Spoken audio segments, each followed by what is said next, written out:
Hola, sean bienvenidos nuevamente a este canal. Para el día de hoy tenemos Estudiemos la Biblia, Romanos capítulo 3. Vamos a comenzar dándole lectura desde los versículos 1 y 2. Dice así: Entonces, ¿qué se gana con ser judío o qué valor tiene la circuncisión? Mucho, desde cualquier punto de vista. En primer lugar, a los judíos se le confiaron las palabras mismas de Dios. Bien, ¿qué podemos ahora entender nosotros con estos dos versículos que le hemos dado lectura? ¿Qué ventaja tiene ser judío? La ventaja es que a aquellos se les confió la ley y también la revelación de Dios. Dios los eligió a ellos como su pueblo, del cual también eligió a su patriarca, ¿cierto? A Abraham, al que le dio la promesa de la tierra prometida, sellando el trato con la circuncisión, que llevarían sus hijos por todas las generaciones. De ellos, del pueblo de Israel, nació nuestro Cristo, el cual, recuerden que es de la tribu de Judá. Por lo tanto, mucha honra tiene ser judío, pero eso no significa que por ser judío tengo la vida eterna asegurada, ni la comunión con Dios. Todos necesitan la fe en Jesucristo para ser salvos. Entendiendo ya estos dos primeros versículos, pasaremos a los versículos 3 al 8. Dice así: Pero entonces, si a algunos les faltó la fe, ¿acaso su falta de fe anula la fidelidad de Dios? De ninguna manera. Dios es siempre veraz, aunque el hombre sea mentiroso. Así está escrito. Por eso eres justo en tu sentencia y triunfarás cuando te juzguen. Pero si nuestra injusticia pone de relieve la justicia de Dios, ¿qué diremos? ¿Que Dios es injusto al descargar sobre nosotros su ira? Hablo en términos humanos. De ninguna manera. Si así fuera, ¿cómo podría Dios juzgar al mundo? Alguien podría objetar: si mi mentira destaca la verdad de Dios y así aumenta su gloria, ¿por qué todavía se me juzga como pecador? ¿Por qué no decir: hagamos lo malo para que venga lo bueno? Así nos calumnian algunos, asegurando que eso es lo que enseñamos, pero bien merecida se tienen la condenación. Ya leído estos versículos, pasamos ahora a una explicación. Miren, aquí podemos ver el apóstol en el tercer versículo dice: pero si entonces a alguno le faltó la fe, ¿acaso su falta de fe anula la fidelidad de Dios? Y él dice que en ninguna manera, porque nosotros los humanos podemos mentir e inclusive incumplir alguna promesa, pero Dios es veraz. Él cumple sus promesas, porque sabemos perfectamente que Él no es hombre para que mienta, ni hijo de hombre para que se arrepienta. Lo que Él dijo lo va a hacer.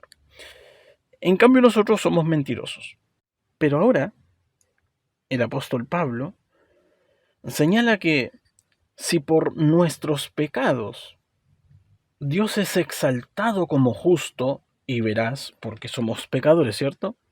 Y Él es santo, podríamos también alegar, hablando en términos humanos, ¿por qué nos juzga y nos condena a Dios si nosotros hacemos que Él sea exaltado y que Él sea el que quede como justo y santo por nuestra pecaminosa manera de vivir? Pero el apóstol Pablo nos dice que si Dios no fuera completamente justo, ¿cómo podría juzgar al mundo? Por lo tanto, aunque nosotros exaltamos a Dios como justo y santo por nuestros pecados, de todas maneras, Él no tiene por qué rebajarse a nuestra condición, sino que Él, como verdadero justo y santo, mantiene su lugar y nos juzga por nuestra condición de pecadores. El apóstol Pablo menciona que habían en aquellos tiempos algunos que decían: hagamos maldades para que nos vaya bien, entendiendo que la gente común piensa que con los males que hagan exaltan a Dios por su santidad, ¿cierto? Pero eso es completamente errado, porque como estudiamos en el capítulo anterior, el 2, ¿cierto?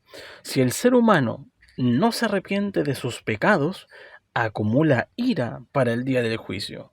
Aunque yo exalte a Dios por mi pecado y Él se muestre ahora y lo exaltemos como santo y justo y veraz, de todas maneras, eso no quiere decir que yo estoy haciendo algo bueno, porque yo estoy cometiendo error y pecado y la ira de Dios se va a acumular para mí en el día del juicio.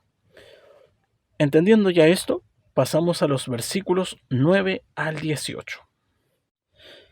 ¿A qué conclusión llegamos? ¿Acaso los judíos somos mejores? De ninguna manera. Ya hemos demostrado que tanto los judíos como los gentiles están bajo el pecado. Así está escrito. No hay un solo justo, ni siquiera uno. No hay nadie que entienda, nadie que busque a Dios. Todos se han descarriado, a una se han corrompido. No hay nadie que haga lo bueno, no hay uno solo.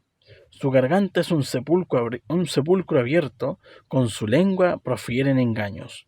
Veneno de víboras hay en sus labios. Llena está su boca de maldiciones y de amargura. Veloces son sus pies para ir a derramar sangre. Dejan ruina y miseria en sus caminos, y no conocen la senda de la paz. No hay temor delante de sus ojos. Ahora, ¿qué podemos entender? Como anteriormente habíamos visto, ni el judío se salva del poder del pecado, pues todos estamos bajo pecado. Y es que, desde el día en que Adán y Eva cayeron en el huerto del Edén, toda la humanidad se contaminó por el pecado, así como una enfermedad hereditaria.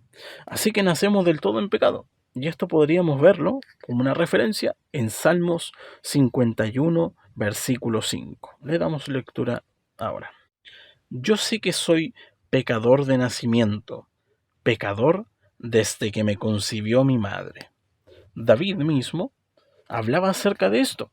Él lo tenía claro, el pueblo de Israel lo tenía claro. En aquel entonces, por causa de nuestros padres Adán y Eva, ahora todos nosotros nacimos en este estado de pecado. Y miren, usted si ve un pequeño, si usted tiene hijos, usted puede ver la naturaleza del pecado en sus vidas. Es increíble cómo se refleja. Ellos cometen pecado, ¿cierto? Tienen el mal está dentro de su ser, pues cuando usted ve algo en ellos, por ejemplo, tienen hermanos, pelean, son egoístas, hay envidia, y aunque los padres les enseñan buenos valores y luchen para que estos pequeños tengan buenos valores, de todas maneras están corrompidos por dentro.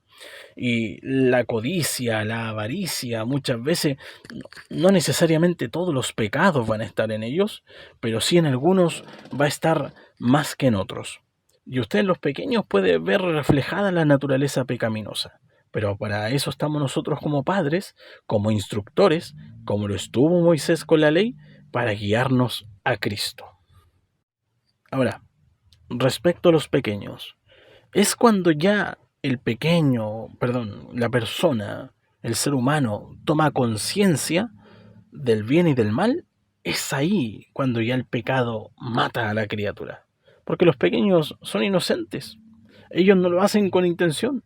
Hay veces que usted le escucha decir, padre, madre, esto yo no lo quería hacer, no entiendo por qué lo hago. Pero ahora, cuando ya la persona crece y sabe sobre el bien y el mal, entonces cuando ahí ya lo hace con la completa intención, sabiendo lo que va a hacer. Y en ese momento, la ley que está escrita en nuestro corazón nos mata, porque el pecado nos lleva a ir en contra de la ley y el que incumple la ley muere. Así que con esto, mis hermanos, podemos decir que todo el mundo está bajo el pecado. Nadie nació santo excepto nuestro Señor Jesucristo. Nosotros, hoy en día, hemos sido justificados. Ya nuestro Padre Celestial no nos ve como pecadores, excepto cuando cierto, pecamos obviamente, pero ya somos justificados por Cristo el Señor. Delante de Él somos justos. En cambio los demás, los que aún no se acercan a Cristo, lamentablemente siguen en aquella condición de pecador y están acumulando ira para el día de la ira. Pasamos ahora a los versículos 19 al 20. Dice así: ahora bien, sabemos que todo lo que dice la ley lo dice a quienes están sujetos a ella, para que todo el mundo se calle la boca y quede convicto delante de Dios. Por tanto, nadie será justificado en presencia de Dios por hacer las obras que exige la ley. Más bien, mediante la ley cobramos conciencia del pecado. Sobre esto que acabamos de leer, se entiende que los que están sujetos a la ley, es decir, primeramente el pueblo de Israel, ¿cierto? A ellos se les dejó esta ley, y ellos ahora quedaron convictos por causa de la ley. Ahora nosotros no es que no tengamos la ley, anteriormente señalamos que la ley está escrita en nuestro corazón también, porque así lo ha designado Dios, para que no solamente los que mueren con ley sean juzgados conforme a la ley, sino que ahora los que mueren sin ley, como por ejemplo los gentiles, ellos también van a ser juzgados, como lo vimos anteriormente, por la ley escrita en su corazón. Así que todo el mundo está convicto por la ley. Pero en el versículo 20 nos dice el apóstol Pablo que nadie va a ser justificado en presencia de Dios por las obras. Ninguno de nosotros. Ni aunque cumpliéramos toda la ley, ninguno de nosotros va a ser justificado por ellas, sino que la ley ahora lo que causa en nosotros es la muerte al fallar contra ella. Ahora pasaríamos a los versículos 21 al 26. Dice así: pero ahora, sin la mediación de la ley, se ha manifestado la justicia de Dios, de la que dan testimonio la ley y los profetas. Esta justicia de Dios llega mediante la fe en Jesucristo a todos los que creen. De hecho, no hay distinción, pues todos han pecado y están privados de la gloria de Dios, pero por su gracia son justificados gratuitamente mediante la redención que Cristo Jesús efectuó. Dios lo ofreció como un sacrificio de expiación que se percibe por la fe en su sangre, para así demostrar su justicia. Anteriormente, en su paciencia, Dios había pasado por alto los pecados, pero en el tiempo presente ha ofrecido a Jesucristo para manifestar su justicia. De este modo, Dios es justo y a la vez el que justifica a los que tienen fe en Jesús. Ahora, ¿qué podemos entender? De estos versículos que leímos, entendemos que se nos ha manifestado a todo el mundo la justicia de Dios, la cual fue declarada por los profetas. Anteriormente, como vimos en el capítulo 1, ¿cierto? Cuando hablé sobre el Evangelio, que el Señor había sido declarado anteriormente sobre lo que venía a ser, sobre la libertad que venía a dar, ¿cierto? Pero esta justicia que habla el apóstol Pablo es Jesús, el sacrificio por el pecado de toda la humanidad.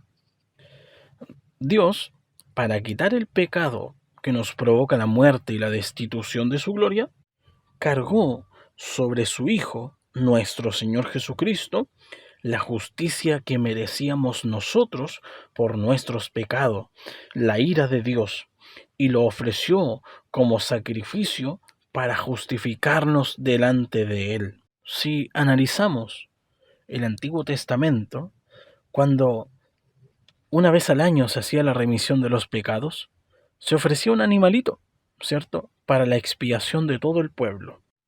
Ahora, el mismo Dios sacrificó a su Hijo para expiar las culpas y el pecado de toda la humanidad. Es algo tremendamente importante esto. Y esto es el Evangelio. Porque de tal manera amó Dios al mundo que ha dado su Hijo unigénito para que todo aquel que en él cree no se pierda, mas tenga vida eterna. Así que entendemos que la ira de Dios, el juicio de Dios que debía haber sido sobre toda la humanidad, cayó sobre el justo, sobre el santo, sobre Cristo mismo. Tuvo que caer el juicio de Dios para que ahora nosotros fuéramos expiados. Le damos lectura a una referencia en Isaías capítulo 53, del versículo 5 al 6. Dice así: Él fue traspasado por nuestras rebeliones y molido por nuestras iniquidades. Sobre él recayó el castigo, precio de nuestra paz, y gracias a sus heridas fuimos sanados. Todos andábamos perdidos como ovejas, cada uno seguía su propio camino, pero el Señor hizo recaer sobre él la iniquidad de nosotros.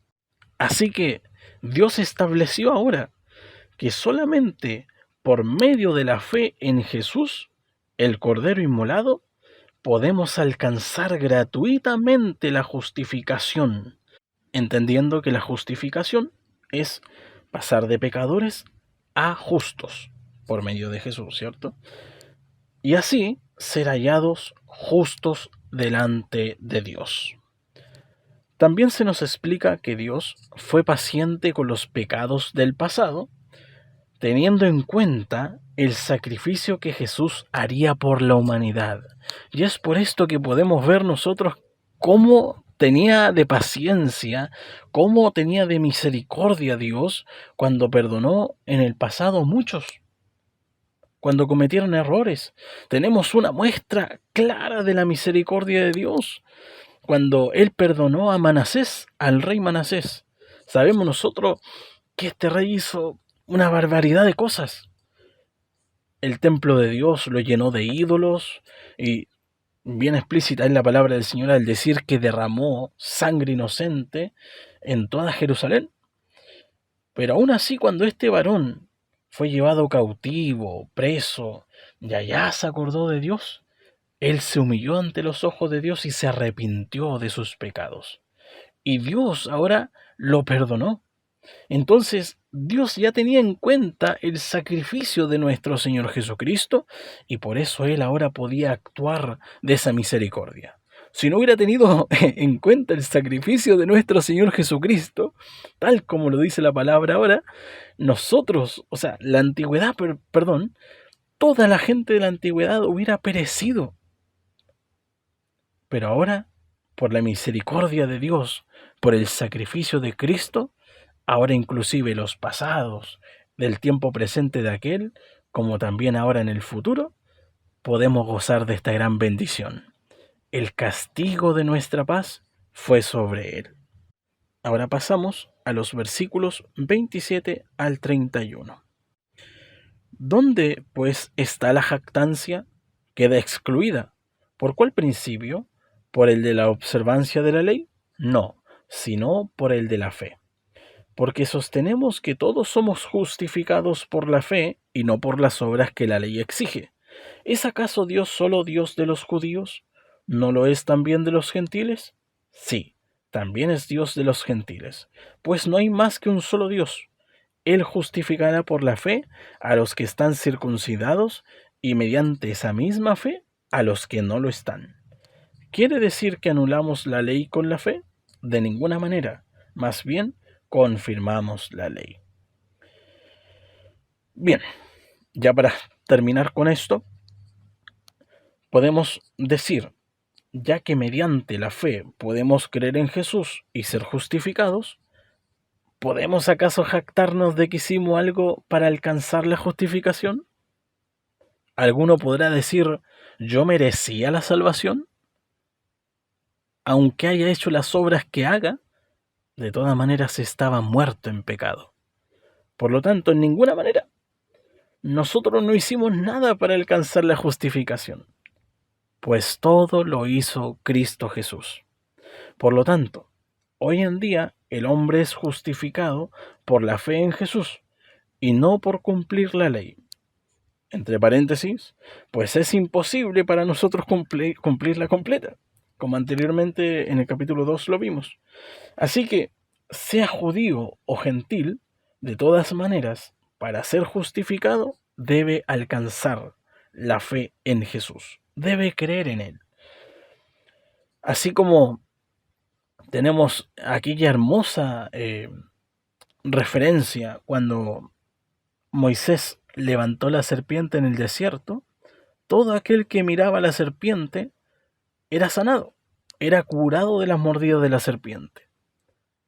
Y hoy en día, Jesucristo fue alzado y fue levantado para que todo aquel que en él cree no se pierda. Entonces, esta serpiente, ¿cierto? Es el pecado que está en nosotros, y todo aquel que crea en Jesús ahora ha pasado de muerte a vida y ha obtenido la bendición, el don de Dios, el regalo de Él. Y es más, la vida eterna. Por último, señalamos que, pero con esto, ¿queremos decir que podemos ahora desechar la ley? En ninguna manera. ¿Y por qué? Bueno, la respuesta de esto la tendremos en los capítulos 7 y 8. Así que no quiero eh, ir spoileando, ¿cierto? Ir avanzando, ir quitando el contenido de los otros capítulos que hay que estudiar. Así que hasta aquí sería el capítulo del día de hoy. Le doy las gracias, le pido perdón, soy muy torpe para hablar, cometo muchos errores al hablar, pero trato de, con la ayuda del Señor, hacer lo mejor posible. Así que le doy las gracias. Si hay algún comentario que usted pueda decir que falta, que necesita, hágalo. Yo la verdad, si tuviera mayor tiempo, pondría los tiempos de los versículos, pondría los versículos abajo, trataría de hacerlo mucho mejor, pero lamentablemente por falta de tiempo no puedo hacer más. Así que mis hermanos, gracias por esto, espero que hayan disfrutado un momento de este estudio. Hay más cosas que analizar, pero no quiero agobiarlos. Ya llevo 20 minutos hablando, no quiero hacer un agobio, así que lo vamos a dejar hasta aquí. Y que mi Señor les bendiga, gracias por esto, y que tengan excelente día. El Señor les bendiga.